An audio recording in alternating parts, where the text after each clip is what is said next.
په کندهار کې ورځ تر بلې د خوراکي توکو نرخونه ټیټ کیږي او سره سم خلک هم خوښ ښکاري. په همدې موخه د ملي راډیو تلویزیون کاري ټیم د کندهار ښار واټونو او یو شمېر هټیو ته تللی او هلته د نرخونو د ټیټوالي په اړه د خلکو نظرونه راټول کړي.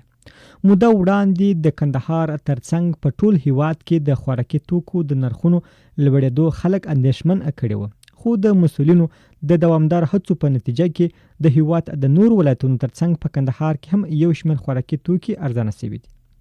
د کندهار د سوداګرۍ خونې مرستیال انجینر عبدالباقي بنا د خوراکي توکو د نرخونو د ټیټوالي لاملونه د سوداګرۍ په برخه کې د مالیاتي ټیکس کموالی او سوداګرو ته د دولت لخوا د لازم اسانتیاو برابرول په ګوته کوي. اسلامي امارت هغه وخت څخه چې راغلی دی نو خصوصا په خوراکي موادو کې په اصطلاح ډیر سہولتونه راوستلي دي، د هغه په ګمرکي تعرفو کې او د هغه په محصولاتو کې د هغه د ژر انتقال په دغه کې تر ډیره حده پورې څه چې د دوی په وس کېدل او قانوني لحاظ باندې اجازه درلودل هیڅ کومک یې نه دی سپمولی.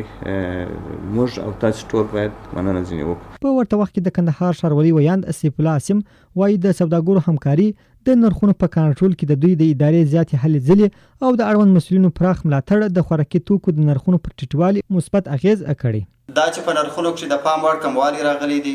لوی لامل د دولت په سطح په مالیاتو کې د تخفیف نتیجه ده او په کندهار کې د ښاروالي مقام د رهبرۍ په سطح د ښاریانو په بار غوښتنه سره د وطاق تجارت سره پرلپسې مجالس وسول او د ښاروالي په غوښتنه تر محاسبې کولو وروسته د خوراکي او غیر خوراکي توکو لپاره نرخونه وټاکل شول. پر همدې مهال د کندهار خلک په کندهار کې د لومړني خوراکي توکو د نرخونو په ټیټوالي ډیر خوښ دي. هغوی د مسؤلینو څخه مننه کوي چې د نرخونو په ټیټوالي سره د ولس سره پوره همکاري وکړه. د اسلامي امارت څخه ډیر خوشاله یو او ډیر تخفیف راغلی دی په شانو کې چې حتی موږ نو څه یادولای دومره، یعنی پخوا غوړي چې وه په 2000 افغانۍ و اوس په 900 افغانۍ دي، وړي چې وه پخوا په 1500 افغانۍ اوس په 1500 افغانۍ دي او دغه زموږ د ولس هغه بهترین هغه ضرورت شان دي. د یادونې وړ ده چې د تازه میوې د حاصلاتو رسیدلو سره سم د اړینو لومړنیو خوراکي توکو ترڅنګ د تازه میوې نرخونه هم ټیټ شوي او تر ډیره په پیرلو د خلک وس او توان رسیږي.